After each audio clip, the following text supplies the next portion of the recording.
It's been 11 months since I uploaded my ADHD video on YouTube. I always get so many questions about it, people wanting me to share more info, especially now that I've been medicated for about a year. So very different to when I uploaded that video, which I think had only been a couple of months. Positive is endless. I said to my psychiatrist that it feels like I had a big boulder that I was chained to that was invisible. I couldn't even see it, but I could feel it, no one else could see it. And so think about a car that's bogged, how much energy it takes just to get out of that bog. Is that the word? And oftentimes it doesn't even work. You're just expelling all this energy and you're not even getting anywhere anyway. Let's switch analogies and go to a big boulder now. You kind of have to start pushing the boulder, like rocking it back and forth, and slowly get momentum. And then finally, once it starts rolling, you're good to go. But you already spent so much energy just trying to get it going that by the time you actually do get going, you have way less energy to work with, which means you burn out quicker and you don't get nearly as much done. And then you look around at everybody else that are not struggling to get started, that can do it way longer, that don't burn out. And you're like,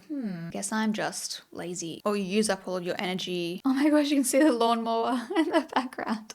Mobot, cute, just zooming by. What the medication has done is stripped me of that boulder. I just don't have it there. That really is the biggest difference I've noticed, and why I no longer feel like an imposter, like I'm one of those people that everyone whinges about online that's just chasing a label to be cool and different. Anyone who's thinking that, just take a moment. I doubt you're thinking that if you're still watching this far through, but just remember that basically every medical study was done on a boy, never usually women. So that also pertains to ADHD research and how it affects people. It's really only how it affects little boys. Women are very, very good at masking and often overlooked because of that. And finally, it started getting attention and people were talking about it online, like TikTok and social media. And so what happens when that happens? There's a whole group of people that had been ignored and overlooked that now had a torch on them and that put their hand out and say, that sounds like me, can I please have help? I need help. And what that leads to is an influx of people seeking a diagnosis for the same thing at a similar time, finding it through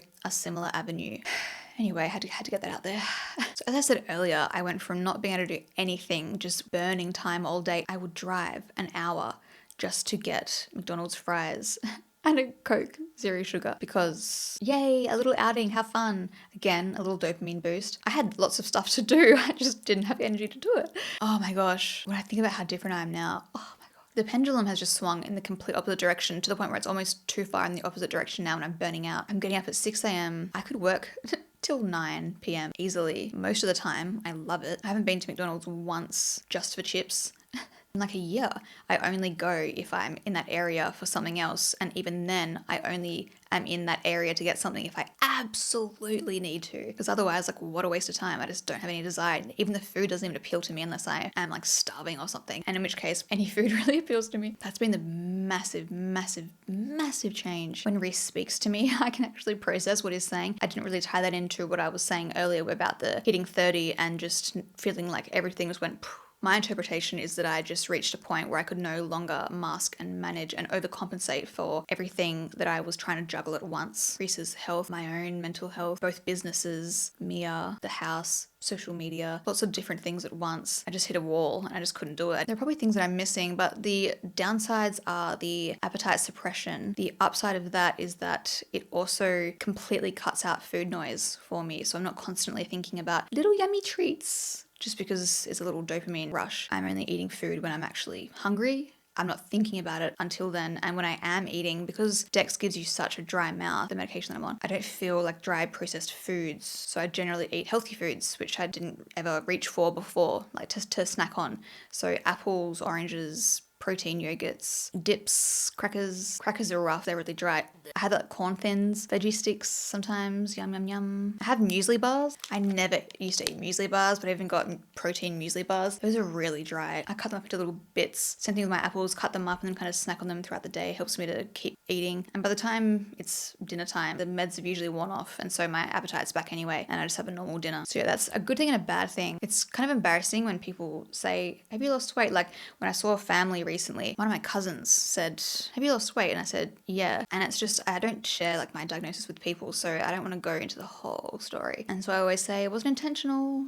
Just how do you answer that? It feels too abrupt just saying, yes, I have. Then they're going to think that I was trying to lose weight and I don't need to lose weight. I didn't need to lose weight. It just happened. Because Dex also or stimulants in general, I guess. I don't actually know, but at least Dex does. Not only it suppresses your appetite, but it also speeds up your metabolism. And what was the other one? Oh yeah, I stopped craving unhealthy food as much. So no, I'm not trying to actively lose weight. Side effect, dry mouth. Hate that. I spoke about this in depth in the long form video. If you would like to hear the full story and journey, I literally treated it like a diary and filmed it from before diagnosis to after. I've just been looking into the ADHD thing. It's like all these little puzzle pieces are like clicking into place. I never knew they were out of place. And because I didn't know that they were out of place, I was just hard on myself and compared myself to other people and thought it was just a personality flaw, like a character flaw.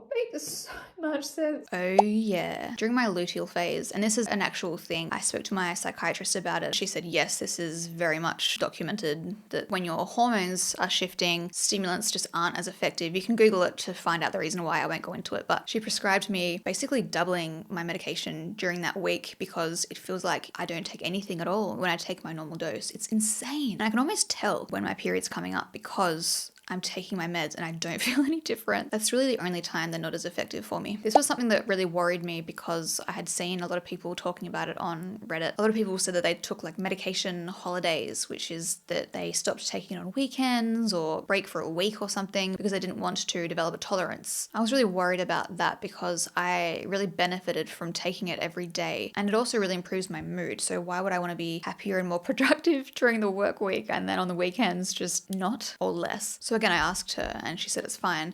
And then I also did a AI deep dive. You know how you can use Google Gemini and do a deep research on that whole topic, basically drug tolerance, taking breaks from stimulants. Is there any research, any data that points to that being a thing? And generally there wasn't any kind of really concrete proof or evidence that that was a thing. The issue is that there aren't many people that don't do it, it seems like. And then I found someone on Reddit who was really active in one of those ADHD subreddits, and she said that she had been diagnosed for decades and she had taken it every day for decades and it's never been an issue. So obviously like this is just some random person on the internet. They could have been lying for all I knew, but it kind of gave me the courage to just try it myself. And I haven't had any issues. I haven't developed a tolerance at all. That's not to say that that's the same for everyone. Everyone responds differently. I actually don't have a regular GP. The one that I saw, I had only seen her once before. I overthink these things, so I totally understand your hesitation. I mean this in the nicest way possible. You're not special. You're one of many of their other patients. They would have heard and seen everything under the sun. And I'm saying this with love because it's something that I often need to remind myself of too. I don't remember actually how I brought it up with the GP.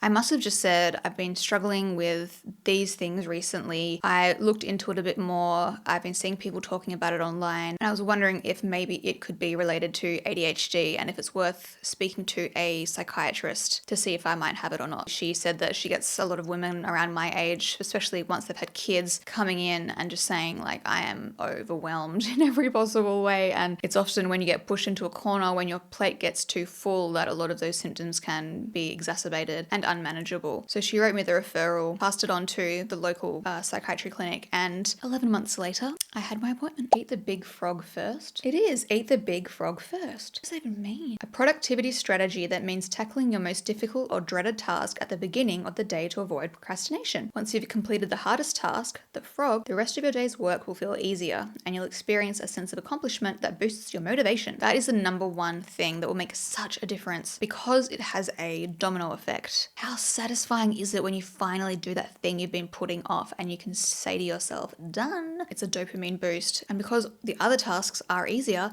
they take less time, which helps to give you that dopamine boost again because you're speeding through tasks and they're just getting easier. So it's requiring even less brain power. And then that sets you up for the rest of the day because everything else is easy. Also, a good playlist really helps. Sometimes if I am not in the mood to do something, I'll listen to some of my favorite songs. You'll just start like moving and singing along, and nice to have a bit of pep in your step when you're doing something you don't really want to be doing. It's what my psychiatrist prescribed. Initially, she found it kind of hard to easily diagnose because I have inattentive ADHD and a lot of women are very high masking when it comes to this particular type. And you can have inattentive and combined, you can have just combined, you can have just inattentive. It's different for everyone, of course. I remember she said something like, you've achieved so much, but kind of where is the ceiling? Could you have achieved more? What would that have looked like? Because when I went into my appointment, I was so insecure about her thinking that I was just seeking a TikTok diagnosis and that I just wanted to have a cool label so I could be different, that I was constantly saying to her, I don't know if I have it, I don't know. I just didn't back myself. And so she wanted me to try dexamphetamine. She said, if you don't like it, you can stop. You don't need to wean yourself off. You can stop and start. It isn't something you need to be on for a certain amount of time. And I was like, oh, great. I didn't know they were like that. I was almost put off medication. I didn't really want it because I was like, I'm fine. And I thought it was something that you had to be on all the time. So I started on that, titrated up slowly as you're meant to, and found a dose that was perfect and yeah, night and day. And so I went back to her and said that. And I was saying to her actually that I'm really disappointed in myself that I just didn't back myself in the first appointment because I was so worried about what she thought of me. And I told her that. And she said, no, you only know all of this in hindsight. You were only able to notice a difference because you tried the medication. You wouldn't have known otherwise. You didn't realize that it could have been any different because you had no other experience. Because the dose has always been great. I've never had issues with this medication. It's been perfect. I haven't needed to change. I'm sure if I wanted to, she would tee that up for me, but I just haven't needed to. I like that I can take less on some days. I can take my max dose on other days. But of course, your psychiatrist will know what to do. You've got to make sure you are eating. I don't know if that is the case for everyone's crashes, but a lot of these stimulants suppress your appetite. So if you've been suppressing your appetite all day and then the meds wear off, then not only are your meds wearing off, but you're also hungry because your body's starving. So that makes a big difference for me, just making sure that I've got food in my belly. Otherwise, it's a lot more of a crash. But I think some people need to alter their medication or something. Again, speak to a psychiatrist in the evenings to soften the crash, because I don't think that food is the case for everyone, but it is for me. I don't have anxiety. I don't think I have anxiety. I mean, some things definitely cause me anxiety that shouldn't cause me anxiety, but I don't generally live with it every day. Medication's actually really helped. When Reese was going through his health stuff, when things were really bad, I was mentally not in a good place. I really, really need routine and structure sometimes, but then also I hate feeling like I'm trapped in a box and I have like a rigid thing that I have to follow. I need the illusion of freedom, but to be subconsciously following a routine. And I was speaking to my psychiatrist about this. I was like, I'm just doom spiraling about everything. Like, I think about when we're going to get the call for the transplant, and then I'm going to be away from home for so long. I'm going to be out of my routine. It was all these things that I say now that it's crazy hearing myself say it back. But at the time, it was crippling. I felt it to my soul. It was like I was so terrified of just changing my routine. And she said often people with ADHD can really struggle with forming routines in the first place. So once they have one that feels like it works and it becomes kind of comfortable and reliable, it can be really hard for them to break it. Those routines kind of give me the sense of control and comfort, and I don't feel overwhelmed. So when you take that away from me, I feel the opposite. And I was telling her that I had made a connection that every time we were in Perth, because he had been hospitalized because he was sick again, I wouldn't take my medication because I thought, medication is for when I need to be productive and get stuff done. And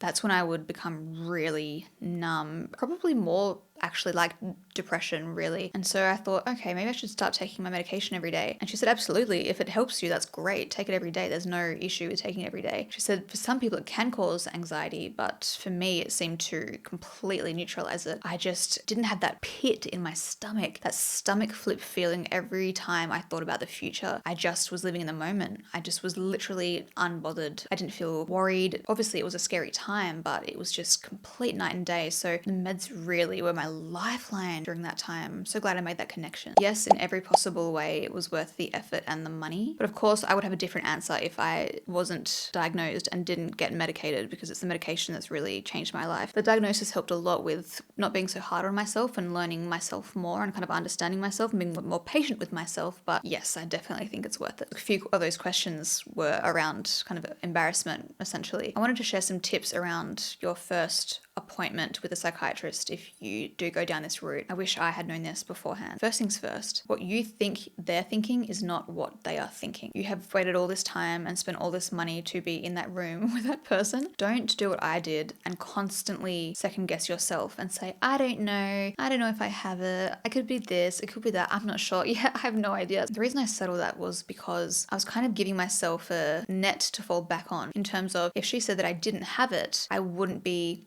as embarrassed because I also said that maybe I don't have it. No, fight every little urge you have to do that, okay? You wouldn't be sitting there if you didn't think you had a serious reason to be. You wouldn't have spent all of that money, waited all that time, if you truly didn't think there was a really high possibility that you had ADHD. Secondly, write a list. If you do have ADHD, you're probably forgetful. I wanted to make sure that I covered everything. I actually did it on GPT, I think. I think I just did the little microphone thing. Like, you know, it can transcribe your conversation. I just spoke for 10 minutes straight. This is what I struggled with in high school when I was young, throughout the rest of my life, blah, blah, blah. And then asked it to organize my thoughts into a cohesive list. Then, of course, I went through it, made my own changes, reorganized a few things, printed it out. I think it was like 2 or 3 pages, and then brought it in with me. And so I said as much as I could from my own memory, and then I got out my little piece of paper and I said, I'm just going to check that I haven't missed anything. And then she asked if she could see it, and so she read through it, and then she asked if she could keep it and put it on file, and I said sure. So she has that. Keep that in mind. They may want to keep it, so don't write anything cringe on there. But just make sure that you won't forget anything. It helps keep your points organized, structured. Oh my gosh, is that it? If you enjoyed this video, I am actually getting back into YouTube. I've said that so many times. Again, we'll tie into the beginning of the video where I said a million things and never followed through. I am actually doing it this time, and I just want to make nice quality videos with good audio and shorter. This one's going to be an exception, obviously, because I wanted to go into detail. But this is kind of what you'll be seeing more of, videos on beauty, business, because it's a lot of my life now and I absolutely love it. Lifestyle, fashion, tech, mental health, things like this. Stuff that I would normally talk about on my podcast, which everyone's been asking me to bring back. I love you guys, you're so nice. But I'd rather use this kind of platform. So getting back onto YouTube, if you'd like to follow along, of course I would adore that. If you enjoyed the video, please give it a like and comment, even just saying thanks for the video. I don't know, whatever. I think that does help with the algorithm. We'll never not be living, breathing, dying for the algorithm. Thanks so much for watching. I hope the video was helpful, and I'll see you next time.